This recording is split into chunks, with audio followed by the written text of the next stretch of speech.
Madame, Monsieur, bonjour. Bienvenue dans votre journal dont voici les principaux titres. Le Bureau exécutif national de la Fédération estudiantine et scolaire pour l'intégrité au Burkina Faso, FESI-BF, a fait le point sur les problèmes rencontrés par les étudiants en cette année académique 2024-2025. Parmi ces problèmes figurent notamment les retards académiques.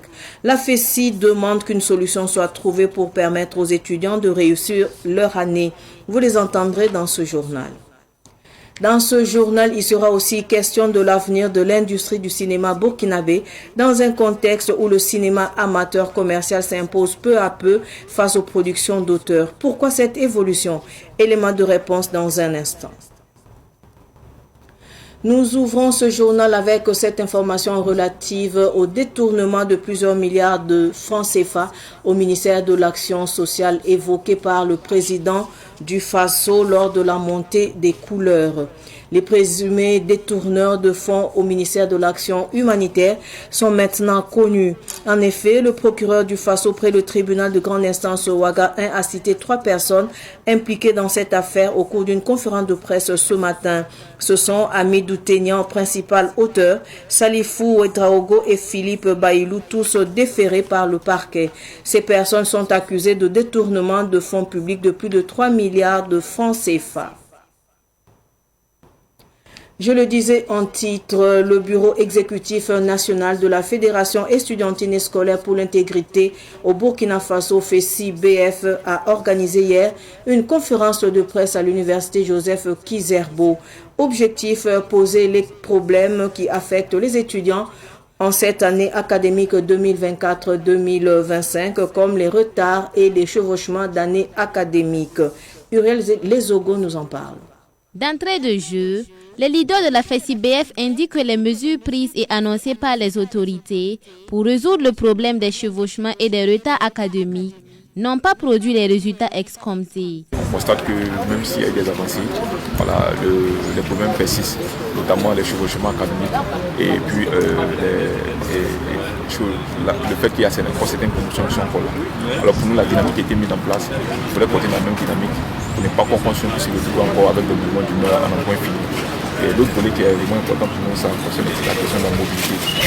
Et aujourd'hui, c'est un casse-tête pour les étudiants de pouvoir rejoindre les universités, également pour les élèves de pouvoir rejoindre les écoles. Alors, on a demandé au gouvernement de trouver des solutions urgentes, notamment le renforcement du parc autour de la Sotraco et dans les délais les plus brefs pour éviter un jour qu'il y ait une situation un peu déplorable. Cela va mener vraiment un renforcement des liens sur le terrain. D'autant plus que hier, l'université Thomas Sankara était en mouvement déjà. Et il y a une grande demande qui ne dit pas son nom actuellement. Alors la solution urge et c'est une occasion pour nous en même temps d'inviter le président du FASO à avoir vraiment un regard sur la question de la mobilité, comment soulager ces nombreux élèves et étudiants.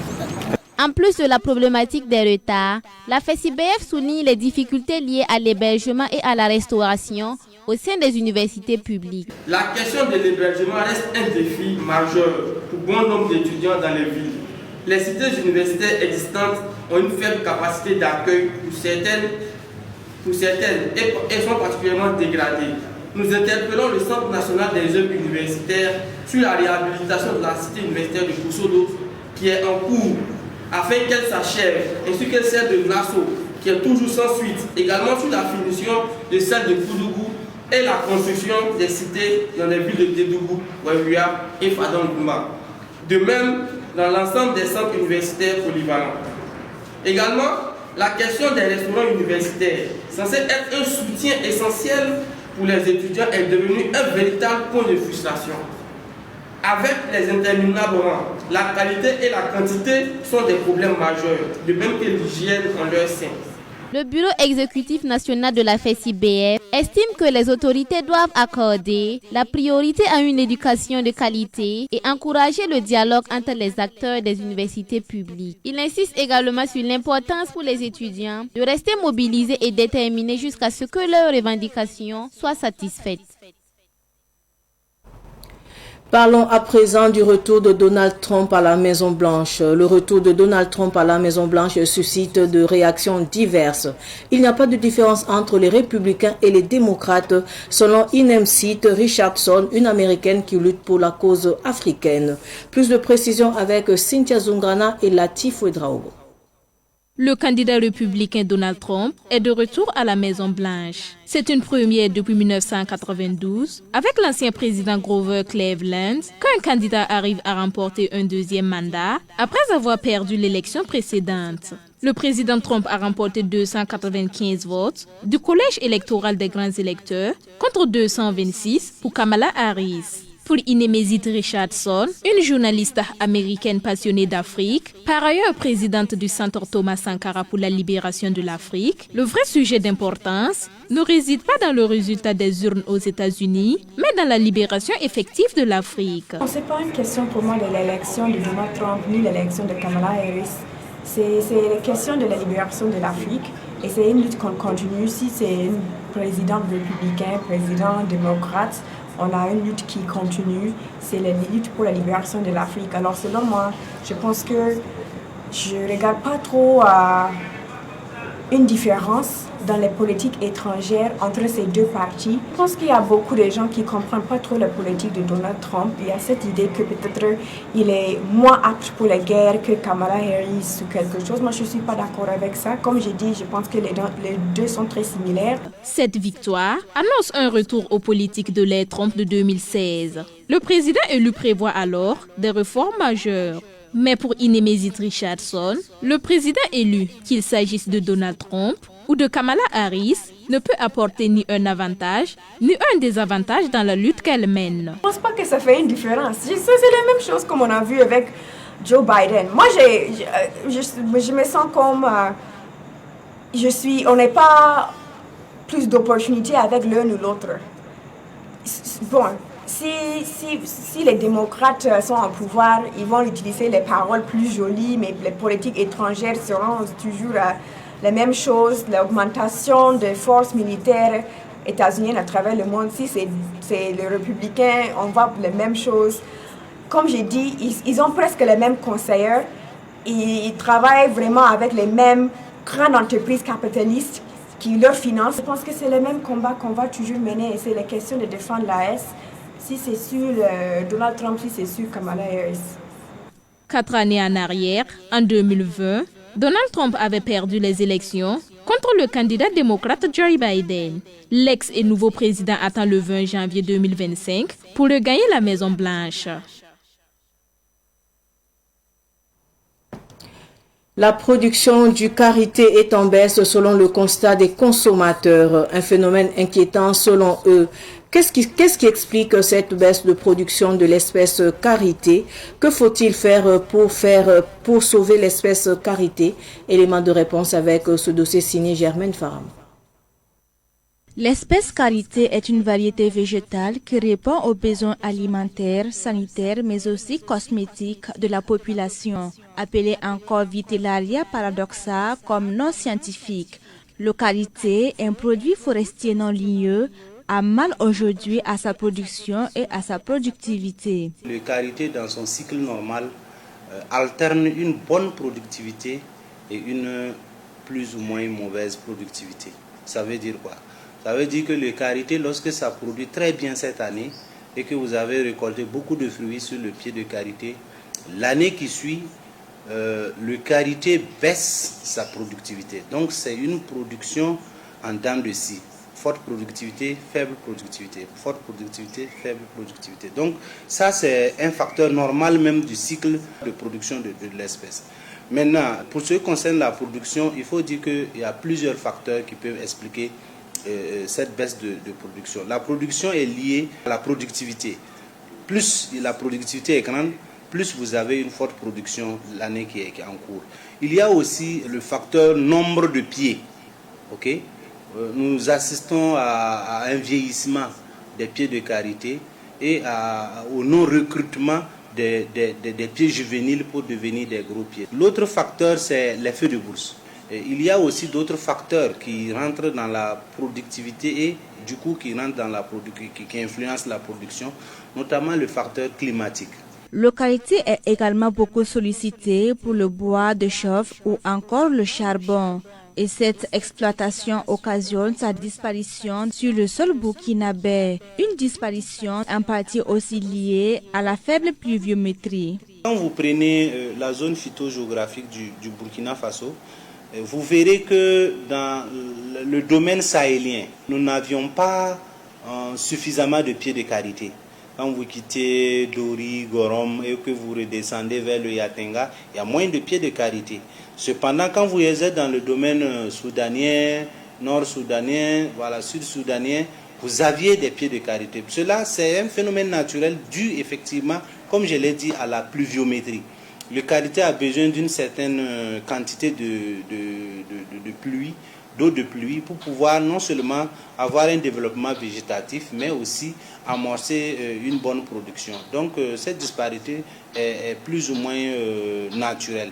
Mais il n'y a pas lieu de s'inquiéter. Des structures d'alerte sont toujours à pied d'œuvre pour contenir le mal. L'une des solutions, c'est de faire des reboisements. Mais il faut dire que le karité naturel reboisé prend au minimum 15 ans, 20 ans avant de commencer à produire des karités. Cependant, avec le greffage, ce mécanisme permet effectivement de réduire le temps mis par l'espèce pour commencer à produire. L'autre solution, c'est l'agroforesterie. Voilà, l'agroforesterie, ça veut dire que dans nos activités d'agriculture et autres, il faut que nous trouvons en tout cas les moyens d'épargner au maximum les pieds de karité que nous rencontrons dans nos champs, dans nos jachères en tout cas, pour les permettre de pouvoir se développer. Il y a aussi des techniques telles que la RNA, la régénération naturelle assistée, qui consiste en tout cas à apporter des soins aux jeunes pieds qu'on retrouve dans la nature, à apporter quelques soins pour leur permettre effectivement de se développer et de devenir des grands pieds, et toute chose qui va en tout cas augmenter le nombre d'arbres en production et le nombre d'arbres en production augmenté. Et l'autre aspect, de façon globale, il faut forcément qu'on ait des mesures d'atténuation des effets des changements climatiques. Les chercheurs ne sont pas en reste dans cette quête de solutions. Ils ont aussi proposé des techniques qui sont en phase d'expérimentation, des techniques qui pourraient garantir une production régulière de l'espèce karité. C'est la technique de l'incision annulaire. La technique de l'incision annulaire consiste à faire des cernages au niveau des branches, n'est-ce pas? Lorsqu'on fait les cernages, la sève élaborée qui est élaborée au niveau des feuillages ne revient pas vers les racines et ça concentre les composés nécessaires en tout cas à la production du karité au niveau des rameaux, toute chose qui permet effectivement de produire plus de karité. Ça veut dire qu'on force l'espèce à pouvoir produire chaque année de façon à son plein potentiel en utilisant effectivement cette technique qui était en tout cas en expérimentation au niveau de la station de Saria. La survie de l'espèce karité nécessite des opérations de reboisement, un reboisement bien particulier. La plantation d'un karité demande une autre technique que celle connue de tous. Des structures comme la Direction des forêts, le Centre national des semences forestières, le CNRST, l'INERA ont été outillés pour accompagner les populations pour les plantations de karité. Pour tous ceux qui veulent entreprendre la plantation d'espèces karité, nous les suggérons de prendre suffisamment attache, n'est-ce pas, avec les services techniques habilités à cela, et aussi pour l'acquisition des espèces. Si vous vouliez commencer une production de karité issue de vos plantations en moins de 10 ans ou 15 ans, il faut forcément que ce soit des espèces greffées. Et l'accompagnement technique peut se faire au niveau local par le service forestier qui est sur place là-bas, mais aussi les structures de recherche qui sont sur place là-bas, qui peuvent accompagner tous les producteurs. Mais déjà, il faut dire que les trous ne sont pas des trous ordinaires, parce que le karité a besoin d'un système de racinaire, et un système racinaire vraiment développé pour pouvoir vraiment amorcer sa croissance et de là pouvoir produire. Donc, il y a des fiches techniques pour la plantation de karité qui n'a rien à voir avec les plantations d'espèces ordinaires. Des forestiers nationaux veillent pour éviter une éventuelle disparition de l'espèce karité, ce qui signifie que la survie du karité demande l'engagement de tous à travers la plantation et l'entretien de cette espèce végétale. Tout autre sujet, Canal Plus Burkina a organisé ce matin une journée de partage d'expériences et de sensibilisation sur le cancer. Objectif, sensibiliser ses agents sur les causes et les modes de prévention de la maladie. La rencontre a eu lieu au siège de Canal Plus à Ouagadougou. Le compte rendu de Yacouba Kemtore. Le cancer est un véritable problème de santé publique au Burkina Faso. Selon le rapport du Programme national de lutte contre le cancer, 10 998 personnes sont décédées dues à cette maladie en 2022. Et pour pallier à ce phénomène, Canal Plus Burkina fait appel à Yasmina Traoré pour qu'elle partage ses expériences sur la maladie. Ainsi, ayant vaincu le cancer, elle a partagé son expérience avec les agents de Canal Plus et invité la population à toujours se faire dépister. Durant la période 2021 à fin 2022, j'ai subi le parcours complet de soins du cancer du sein.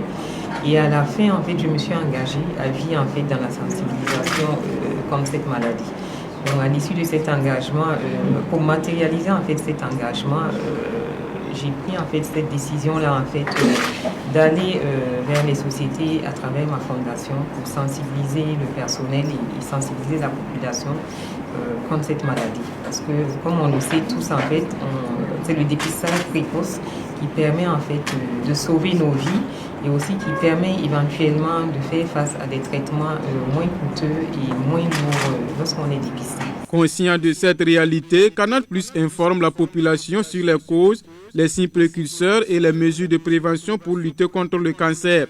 Cette initiative entre dans le cadre de l'Octobre Rose pour le cancer féminin et du Novembre Bleu pour le cancer masculin selon le directeur général de Canal Plus Burkina, Jacques-François Dio. Nous sommes dans des groupes d'individus. C'est des personnes qui vivent avec des maladies.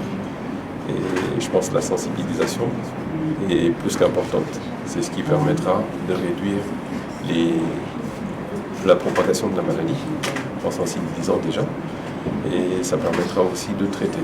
Parce que nous qui sommes dans des sociétés avec des groupes d'individus, je pense que la santé est plus que primordiale dans tout ce qu'on fait. Si on a des agents qui sont sains, des agents qui sont bien portants, on peut arriver à remplir nos objectifs. Si on a des agents qui ont des maladies qui ne sont pas détectées, et tout ceci pour dire que toutes les activités qui sont faites sont autour de l'humain. Donc chez Canal+, l'humain reste à la base. Cet atelier de partage d'expériences et de sensibilisation permet aussi d'échanger sur les sujets tabous autour de cette maladie et encourager les Burkinabés à adopter des attitudes de vie saine pour réduire les facteurs de risque. À tous ceux en fait qui vivent avec le cancer aujourd'hui, en fait, je voulais leur demander en fait d'affronter leur traitement avec sérénité et d'affronter en fait rapidement leur protocole de soins et éviter surtout de se mettre en des situations en fait imaginaires et faire confiance aux médecins. Les premiers responsables de Canal Plus Burkina invitent donc la population burkinabé à toujours se faire dépister et de faire aussi l'autopalpation des seins pour prévenir la maladie. Parlons du cinéma avant de clore cette édition d'information. Le cinéma burkinabé a-t-il toujours de beaux jours devant lui? Pourquoi le cinéma amateur commercial prend progressivement le pas sur le cinéma professionnel d'auteur?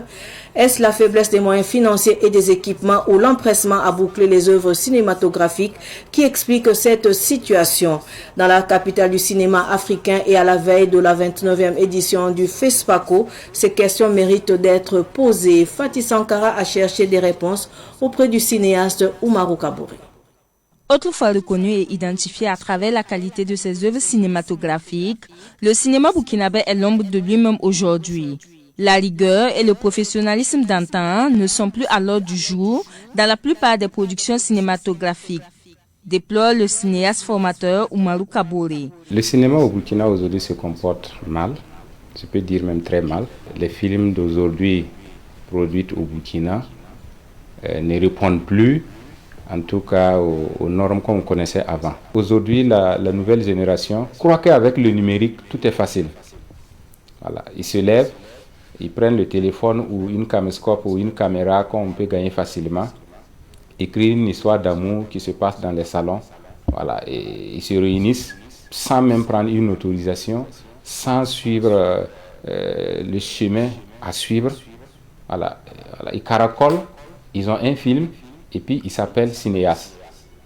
On ne peut pas s'en sortir comme ça. Si rien n'est fait, ça va disparaître. Le cinéma d'auteur va disparaître. Si les choses restent comme ça et que ces faux films-là inondent en fait le domaine du cinéma burkinabé, le marché du cinéma burkinabé, à un moment donné, ça sera difficile de recadrer ces choses et c'est fini. C'est-à-dire que le vrai cinéma, ce qu'on appelle le cinéma d'auteur, disparaîtra. Mais pourquoi le cinéma professionnel a-t-il du mal à se maintenir alors que ce ne sont pas les compétences et les scénarios qui manquent? D'abord, il y a un manque de moyens qui fait que beaucoup se virent dans le cinéma populaire juste pour animer les salles.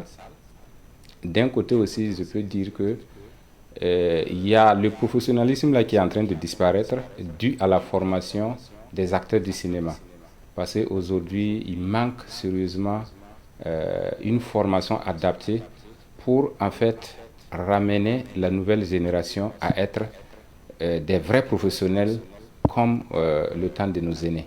Donc, il y a le manque de financement, il y a le manque aussi de formation.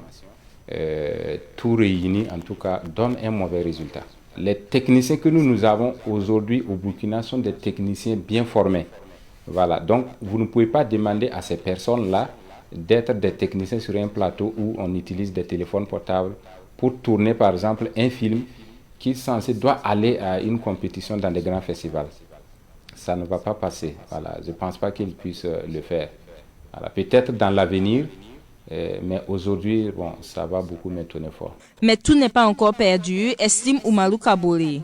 Le Burkina Faso peut toujours décrocher les talons d'or de Yenenga. Il suffit d'un engagement et d'un soutien de la part des autorités pour développer l'industrie cinématographique. Il faut juste travailler dur, voilà, repartir un peu en arrière, voir ce que nos aînés, comment ils ont tourné les films, les scénarios, c'était comment les thèmes, l'originalité, on peut y arriver. Donc, avec tous ces efforts-là, si on travaille dur, et l'accompagnement peut venir en tout cas accompagner et les talons d'or reviendra au Burkina.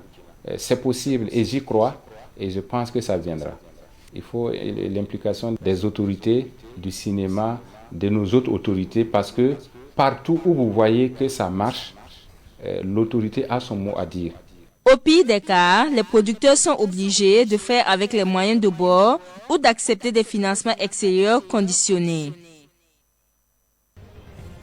Ainsi prend fin cette édition d'information. Merci de rester fidèle au programme de Savane TV. Au revoir.